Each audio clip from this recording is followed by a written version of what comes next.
அஸ்ஸலாமு அலைக்கும் மக்களே, இதுதான் தூர் மலை. இந்த மலைக்கு ஆப்போசிட்ல இருக்கக்கூடிய இந்த மலையில்தான் அல்லாஹ் காட்சி கொடுத்த மலை. அல்லாஹ் காட்சி கொடுத்தவுடன் பிறகு இந்த மலையை அல்லாஹ் தூளாக்கினா. இப்போ நான் மேலே போய் ஜூம் பண்ணி காட்டுறேன் பாருங்க.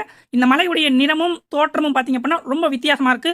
பக்கத்தில் இருக்கக்கூடிய மற்ற மலைகளுடைய தோற்றமும் நிறமும் வேறையா இருக்கு. அல்லாஹ்வுடைய அத்தாட்சிகளில் ஒரு அத்தாட்சி இந்த மலையும். நபி மூசா அலைஹிஸ்ஸலாம் அவர்கள் தூர் மலைக்கு வந்தவுடன் அல்லாஹ்வுடன் பேசுகிறார்கள். கால ரப்பி அரினி அந்துர் இலைக், யா அல்லாஹ் நான் உன்னை பார்க்க வேண்டும், எனக்கு உன்னை காட்டு என்று சொன்னவுடன் கால லந்தராணி, நீர் என்னை பார்க்க முடியாது, வலாக்கிந்துர் இலல் ஜபலி, நீர் என்னை பார்க்க வேண்டும் என்றால் இந்த மலையை பார்ப்பீராக என்று சொன்னவுடன் ஃபலம்மா தஜல்லா ரப்புஹு, அல்லாஹ் இந்த மலைக்கு காட்சி கொடுத்தவுடன் லில் ஜபலி ஜாலவு தக்கன், பிறகு இந்த மலையை அல்லாஹ் தூளாக்குகிறான். இதை மூசா நபி பார்த்தவுடன் வஹர்ர மூசா சாய்கன், உடனே மூச்சிரைத்து மூசா கீழே விழுகிறார். தெளிவடைந்தவுடன் அவர் சொல்கிறார், கால சுப்ஹானக துப்து இலைக், யா அல்லாஹ் நீ தூயவன், என்னை மன்னித்து விடு, நம்பிக்கை கொண்டோரில் முதலாவதாக நான் இருக்கிறேன் என்று சொன்ன மலை. வீடியோவை ஷேர் பண்ணுங்க, மறக்காம நம்ம இன்ஸ்டா ஃபாலோ பண்ணுங்க மக்களே.